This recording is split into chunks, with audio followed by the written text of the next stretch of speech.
నమస్తే, welcome to wild. నేను మీ జాకిర్ హుస్సేన్. ప్రస్తుతం మనతోటి సీనియర్ జర్నలిస్ట్ సిఎస్ రావు గారు ఉన్నారు. వెల్కమ్ చెప్పేద్దాం. హాయ్ సార్, నమస్తే. నమస్తే. ఆర్బీఐ ఒక కీలక నిర్ణయం తీసుకుంది సార్. అయితే ఈ నిర్ణయానికి ఇప్పుడు రియల్ ఎస్టేట్ ఏమన్నా మార్పు చేర్పులు ఏమన్నా అవ్వచ్చు అంటారా? సో తాజాగా ఆర్బీఐ తీసుకున్నటువంటి కీలకమైనటువంటి నిర్ణయం ఏంటంటే ఎన్ఆర్ఐలు స్వదేశం నుంచి విదేశాలకు తీసుకెళ్లి డబ్బులు వాటిని అక్కడ డిపాజిట్ చేసిన లేదంటే మరొక రకంగా ఉపయోగించిన అది చెల్లదు అనేటువంటి ఒక గైడ్ లైన్ తీసుకురాబోతున్నారు. జనరల్గా చాలామంది ఏం చేస్తుంటారంటే, సపోజ్ భారతీయులు ఉన్నారు, మన ఎన్ఆర్ఐలు ఉన్నారు, వీళ్ళు ఏం చేస్తుంటారంటే ఇక్కడ డబ్బు సంపాదించేసి ఇక్కడ వాళ్ళకి ఆస్తులు ఉంటాయి కదా, ఈ డబ్బులు తీసుకెళ్ళి అక్కడ పెడుతుంటారు. ఓకే, అక్కడ డిపాజిట్లు చేస్తుంటారు, బ్యాంకుల్లో డిపాజిట్లు చేస్తుంటారు, తర్వాత అక్కడ స్టాక్ మార్కెట్లో పెడుతుంటారు, రియల్ ఎస్టేట్లో పెడుతుంటారు, రకరకాలుగా పెడుతూ ఉంటారు, డిపాజిట్ చేసుకుంటుంటారు అమౌంట్. ఈ డిపాజిట్ చేసేటువంటి అమౌంట్ని లిమిట్ 2.5 crores ఉంది per year. Okay, 2.5 crores India నుంచి తీసుకెళ్ళిపోవచ్చు. వాళ్ళు అక్కడ పెట్టుబడులు లేకపోతే డిపాజిట్ వాళ్ళ బ్యాంకుల్లో కరెన్సీని మార్చుకుని, ఇప్పుడు ఇండియన్ రూపీ నుంచి వాళ్ళు అక్కడికి తీసుకెళ్ళి డిపాజిట్ చేయాలంటే దాన్ని డాలర్ కింద మార్చుకోవాలి. ఆ డాలర్స్ రూపంలో వాళ్ళు డిపాజిట్ చేస్తారు. ఓకే, దీని కారణంగా ఏమవుతుందంటే ఫోరెన్సిక్ నిలువలు తగ్గిపోతున్నాయి మనకి. ఫారెన్సిక్ అంటే విదేశీ మారక ద్రవ్యం. విదేశీ మారక ద్రవ్యం అనేది మనకి తగ్గిపోతుంది. అందుకని ఆర్బీఐ ఏం చేసింది, ఒక కీలకమైన సంచలనమైన నిర్ణయం తీసుకుంది రూపాయిని స్టెబిలిటీ చేయడానికి. రూపీని బలోపేతం చేయడానికి ఏం చేస్తుంది, ఇప్పుడు మీరు ఇండియాలో డబ్బుని తీసుకెళ్ళి అక్కడ మీరు డిపాజిట్లు చేసుకోవడానికి కానీ లేదంటే అక్కడ ఫండింగ్ చేయడానికి కానీ లేకుండా ఉండేలాగా ఒక నిర్ణయం తీసుకుంటుంది ఆర్బీఐ. ఓకే, సో ఈ నిర్ణయం కారణంగా రాబోయే రోజుల్లో ఎన్ఆర్ఐలు అక్కడ తీసుకెళ్లి డిపాజిట్ చేయడానికి అవకాశం ఉండదు. సో ఇక్కడే పెట్టుబడి పెట్టాలి. అప్పుడు ఏమవుతుంది, ఎక్కడ పెడతారు పెట్టుబడి పెడితే గోల్డ్లో పెడతారు లేదా రియల్ ఎస్టేట్లో పెడతారు. ఈ రెండే వాళ్ళకి సేఫ్ సైడ్. ఇండస్ట్రీ వైపు కొంతమంది వెళ్తారు, ఇండస్ట్రీ ఎఫ్డీలు ఇక్కడ తీసుకొచ్చి పెట్టుకోవచ్చు.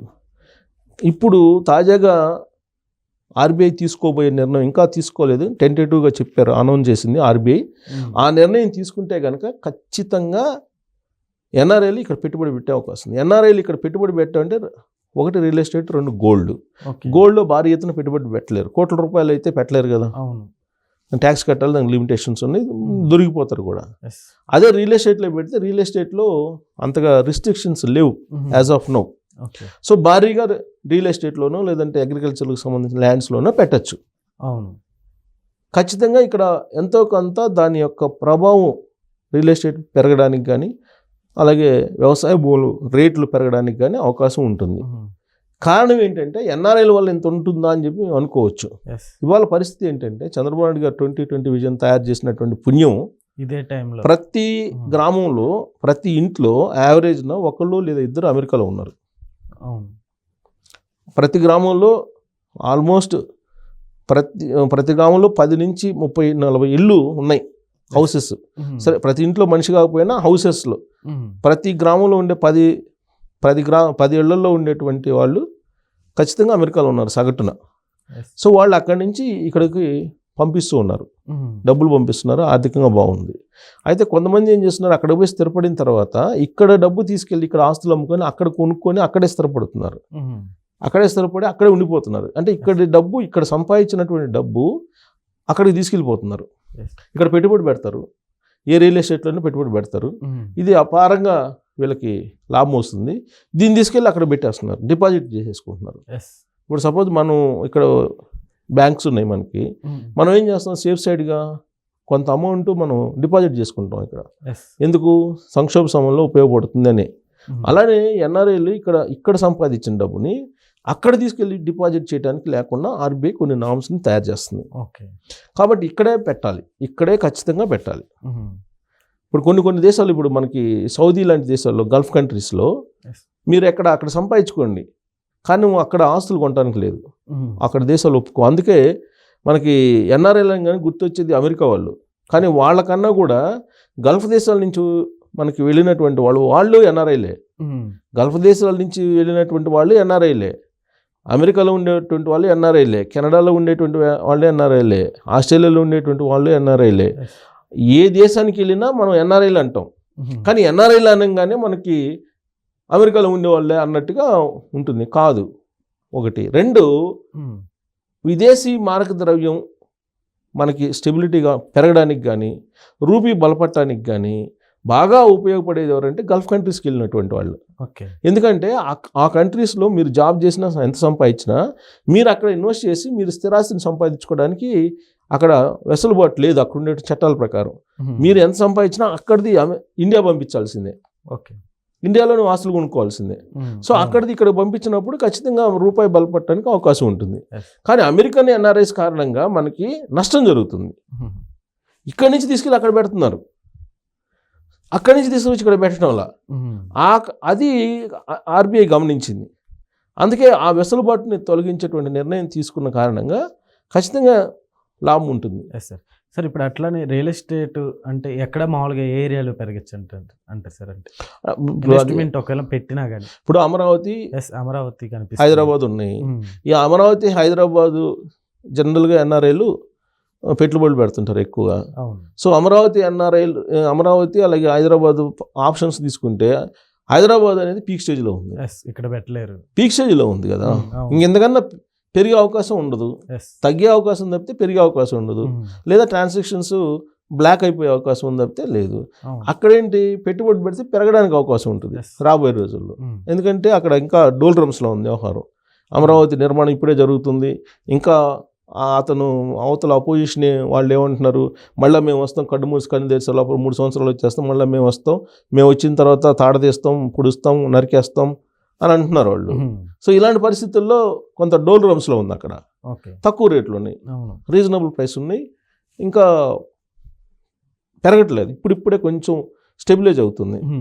1 year అయింది అటు కొత్త ప్రభుత్వం ఏర్పడి స్టెబిలైజ్ అవుతుంది. ఇలాంటి పరిస్థితుల్లో అక్కడ ఏదైనా పెడితే డబ్బులు వచ్చేదానికి అవకాశం ఉంది. ఇక్కడ అనుకోండి, ఇక్కడ మీరు పెట్టారనుకోండి, రూపాయి పెట్టారనుకోండి, వస్తే రూపాయి 10 పైసలు వస్తుంది, లేదంటే రూపాయికి నువ్వు అమ్ముకోవాలి. అక్కడ అట్టు కాదు, రూపాయి పెట్టుబడి పెడితే 2 రూపాయలు వచ్చినా ఆశ్చర్యపోవు అసలు. అంటే రూపాయికి తగ్గదు అక్కడ, అంటే మినిమం గ్యారంటీ. సో కాబట్టి అక్కడ పెట్టుబడులు ఎక్కడ పెడతారు ఏంటి అనే దానికన్నా కూడా ఆర్బీఐ తీసుకున్నటువంటి నిర్ణయం కారణంగా ఖచ్చితంగా ఎన్ఆర్ఐలు అనివార్యంగా ఇండియాలో పెట్టుబడి పెట్టాల్సి వస్తుంది. అది బాంబేలో పెడతారా, అమెరికాలో పెడతారా, అమెరికా కాకుండా బాంబేలో పెడతారా, లేదంటే హైదరాబాద్లో పెడతారా, ఢిల్లీలో పెడతారా, లేకపోతే ఇంకో చోట పెడతారా, వాళ్ళ ఇష్టం. ఒకటి మాత్రం వాస్తవం, ఆర్బీఐ తాజాగా తీసుకున్న నిర్ణయాల ప్రకారం మాత్రం వాళ్ళు ఖచ్చితంగా ఇక్కడికి డబ్బులు పంపించాలి. ఒకటి. 2, ఈ మధ్య ట్రంప్ తీసిన ఇంకో నిర్ణయం కూడా ఉంది భారతదేశానికి ఉపయోగపడేది. అక్కడ ఉండేటువంటి ఎన్ఆర్ఐలు ఎవరైనా సరే ఇక్కడికి డబ్బులు పంపించాలంటే కనుక ఖచ్చితంగా 1,05,000 రూపాయలు 5% కమిషన్ తీసేసుకుంటాము అని చెప్పి నిర్ణయం తీసుకున్నారు. అంటే ఇక్కడికి పంపించడానికి అవకాశం లేకుండా అయింది వాళ్ళకి, ఎన్ఆర్ఐలకి.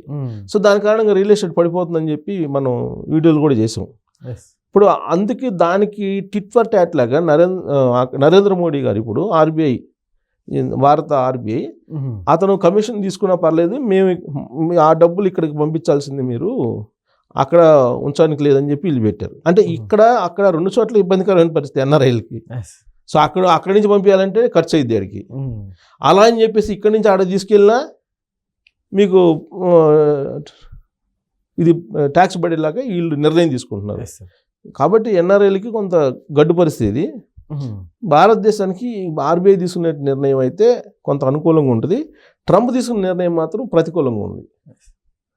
సో ప్రతికూలం అమెరికా నుంచి ఉంది, అనుకూలం ఆర్బీఐ నుంచి ఉంది. నిర్ణయం కారణంగా ఈ రెండింటి మధ్య ఎన్ఆర్ఐలు మరి ఏం చేస్తారో చూడాలి. ఎన్ఆర్ఐలు అంటే నాట్ ఓన్లీ అమెరికానండి, ఫస్ట్ ఆఫ్ ఆల్ అమెరికాలో ఉండేవాళ్ళే ఎన్ఆర్ఐలు కాదు. మనకి బాగా లాభం భారతదేశానికి గల్ఫ్ కంట్రీస్కి వెళ్ళినటువంటి వాళ్ళ ఎన్ఆర్ఐలు, వాళ్ళ నుంచే మనకు బెనిఫిట్ విదేశీ మార్గదర్శనం రూపంలో మనం తీసుకుంటే కనుక. సో కాబట్టి వాళ్ళు ఎన్ఆర్ఐలు, అమెరికాలో ఉండే ఎన్ఆర్ఐలకి అక్కడ తీసుకున్న నిర్ణయం కొద్దిగా ఇబ్బంది, అక్కడ ఇక్కడ తీసుకున్న ఈ నిర్ణయం కూడా ఇబ్బంది. బట్ గల్ఫ్ కంట్రీస్లో ఉండేటువంటి ఎన్ఆర్ఐలకి మాత్రం పెద్దగా ఏమీ నష్టం ఉండదు. ఎందుకంటే ఇక్కడ తీసుకెళ్ళి అక్కడ పెట్టలేరు, అక్కడ తీసుకొచ్చి ఇక్కడ పెట్టడమే తప్పితే ఇక్కడ తీసుకెళ్ళి అక్కడ పెట్టలేరు. కాబట్టి వాళ్ళు ఇక్కడ పెట్టుబడులు పెట్టే అవకాశం ఉంది. సో అదొక బెనిఫిట్. ఈ మధ్యకాలంలో ఆర్బీఐ ఇంకో నిర్ణయం కూడా తీసుకుంది, వడ్డీ రేట్లను తగ్గిస్తూ. సో అది కూడా కొంత ఇక్కడ ఉండేటువంటి వాళ్ళు దేశీయంగా పెట్టుబడులు పెట్టడానికి రియల్ ఎస్టేట్లో కానీ లేదా ఇతరత్ర అదొక వెసులుబాటు. ప్లస్ ఇంకొక ఇప్పుడు తాజాగా వచ్చిన న్యూస్ ఏంటంటే ద్రవ్యోల్బణం 6 సంవత్సరాల కనిష్టానికి పడిపోయింది. అంటే ద్రవ్యోల్బణం అదుపులో ఉంది.